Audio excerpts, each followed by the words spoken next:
Welcome to FreightWaves Now, Tuesday edition style. Happy National Forklift Safety Day. I'm Chad Prevost. And I'm Emily Zink. We have three market experts today. Anthony Smith talking about job openings, good or bad in that market. Also, Mike O'Brien, what the frack? Yes, we are talking about fracking sand. This should be interesting. We also have somebody else. And the Mean Dean Machine, our Chief Insights Officer, giving us some volumes. Let's check it out. Dean, what do you got? So today we're having a closer look at the California market, which is our largest economy in the United States. It's also where we produce most of our produce, including strawberries, where about 90% of our US production comes from. In the last few weeks we've had some heavy rainstorms which have decimated a lot of crops.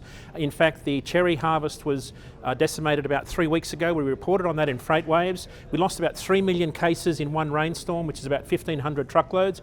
But since then we've had a return to more normal summer-like weather. Even though we've got some wildfires on the weekend, farmers are being able to produce more volumes. And what we can see here on the chart is in the background chart here, you can see the outbound tender volume out of the San Francisco market has increased about 36% in the last couple of weeks. Boy, did it bottom out there on the 28th of May. Right, and volumes kind of ebb and flow out of this market as farmers go through their different harvest cycles.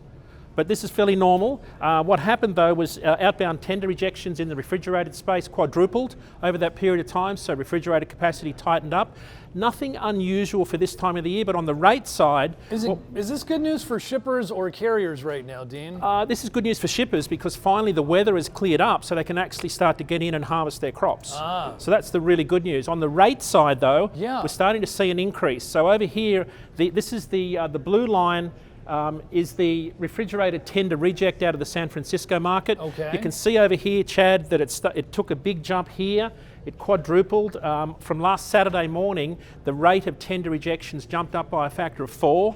Interesting. What's happened at the same time, though, is that the full load truck rate from the Salinas Valley to Hunts Point in New York has increased about 5.5% to $7,700 per full load. That's about $2.56 per mile. What's important to remember is this isn't unusual. This time of the year, full truckload rates jump up about 20%. They will top out at about $10,000 a full load, which is about $3 per mile. And again, that will happen in a very short period of time. So for shippers and carriers, right now it's very important to watch this market because things change rapidly. So it's a seasonality thing, but capacity is tightening. Capacity will tighten, correct. All right, guys, it's good to be here today. Today we're looking at an update on intermodal volume.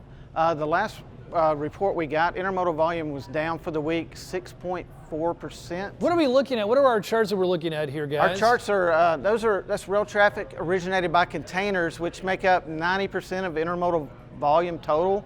So that's the metric we look at when we're looking at volume. And we're looking at it over year to see the volume comparisons. So in the purple, we've got this year, and in the green, we have last year's volumes. And we see everything was tracking along pretty good until like March, and then we started getting more separation in April, and that gap is widening. We're looking for another update Wednesday to see if they recover from the holiday, to see if volumes are getting back on track. So the gap is widening between what happened last year and what is currently happening. Right, Okay. I mean, there's been weather, there's been all sorts of events, but volume is just off. Next, we're looking at what the frack. This is kind of interesting. What the frack? Our oil expert, John Kingston, wrote an interesting article last week, and it made me want to pull a chart just to see what was going on. And what we're seeing is, we're looking at another year-over-year comparison of it's frack sand. It's going to the oil fields, all the fracking. And so we're looking at another year-over-year. The purple is this year, and the green is last year. And we're starting to see the green from last year's numbers be way higher than this year's numbers. Is a lot of this being generated from the Permian Basin? That's what's happening. Most of the sand used to be sourced in Wisconsin and was railed down and then trucked in. And there's been like 19 new mines set up in the Permian Basin, so it's just a truck event now and it's cutting rail totally out. Economist Anthony Smith joins me now to talk job openings. Numbers just came out yesterday, Anthony. And what did we see with those results? That's right. Numbers just came out yesterday. We saw that there's a slight tick down in overall job openings, but there is still overall growth on a year-over-year basis. We're seeing that it's still above the year-ago numbers, even though if there is a slight deceleration in the number of job openings right now. What kind of jobs are we seeing? I know not every sector has job openings, so who has these openings? We're seeing that there's a lot of demand coming from retail and certainly a lot coming from construction.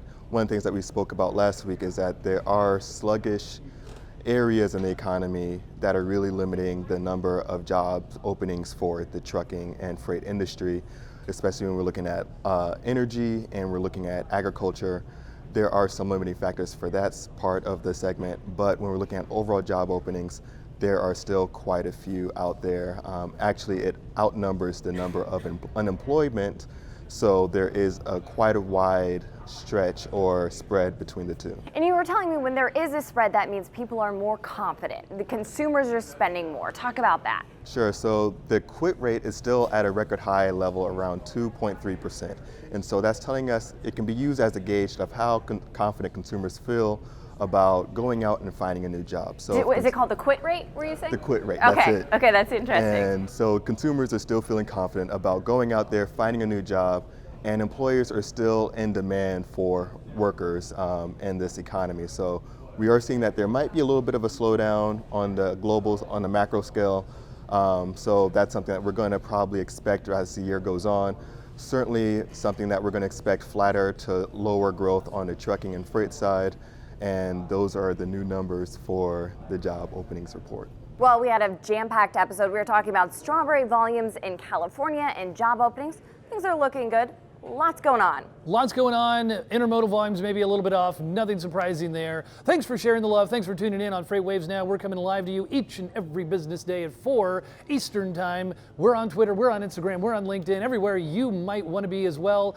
Tune in and subscribe to our YouTube channel, and we'll see you tomorrow.